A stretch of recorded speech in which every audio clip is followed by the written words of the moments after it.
So according to the CDC, which analyzes people across the population, more than 1 in 5 adults live with a mental illness, which is equivalent to 57.8 million people out of the 7.9 billion people in our population. So that's what we're going to be talking about today. There are misconceptions about mental health, which is also similar to facts and myths. There's also the state of statistics about mental health within the population.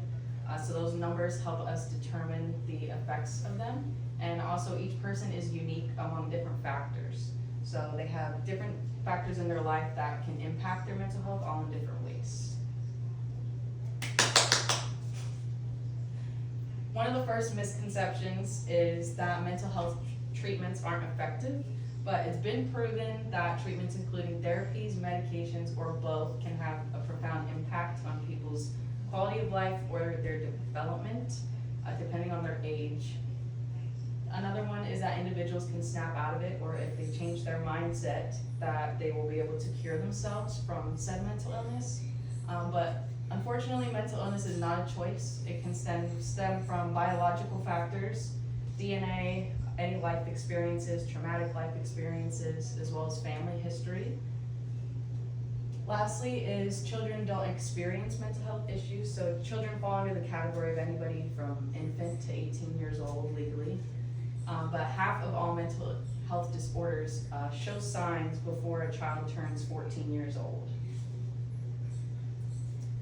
So this is two graphs based on mental health services that are received in the past year. So as you can see at the bottom, there is the male and female along with age, race, ethnicity. So for each of them, you can see that the demand is rising. So these are the people that seek mental health services. Up here, this one is just any mental illness across the board, so that can fall under any category. These ones down here, this is for any serious mental illnesses. So with both, it's proven that people are seeking these mental health services. However, there's a lot of people that fall through the cracks because either their insurance doesn't cover it or they don't have the finances to seek those resources. So with insurance companies including annual exams within their insurance policies, that allows people to obtain those services if they can't afford to pay for them out of pocket, or if we find ways to be able to provide services to people that maybe can't afford insurance either, they won't be in the category that falls through the cracks. So this explains kind of the imagery of what basically happens if you leave mental health untreated. So over here, this is a breakdown of your nervous system. So you have your central nervous system and your peripheral nervous system. So they work together for any involuntary functions in your body. So breathing, your urinary tract, your spinal cord, your breathing, stomach, so everything that you don't control within your body, and that's just what we rely on our body to do for us.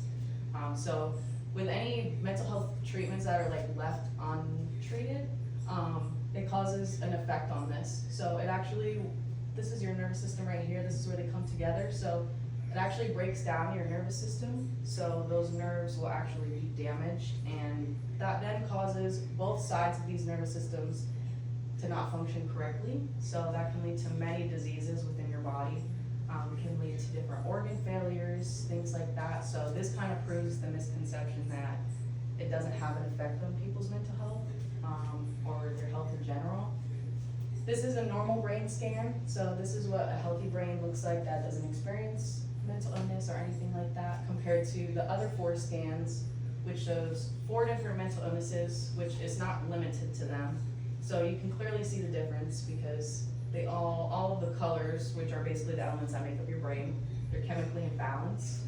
So not only does it have an effect on your body, but it can also lead to people leaning towards substance abuse with alcohol or drugs. So with having annual exams within mental health, then people will be able to seek services that seem fit to them. Therefore, when it gets to this point.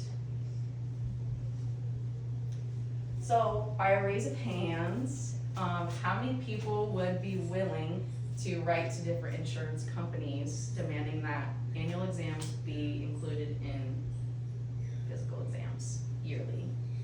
Okay. To improve our quality of life and development, if you don't have the means to do that, then you can seek mental health services when you're able to do so.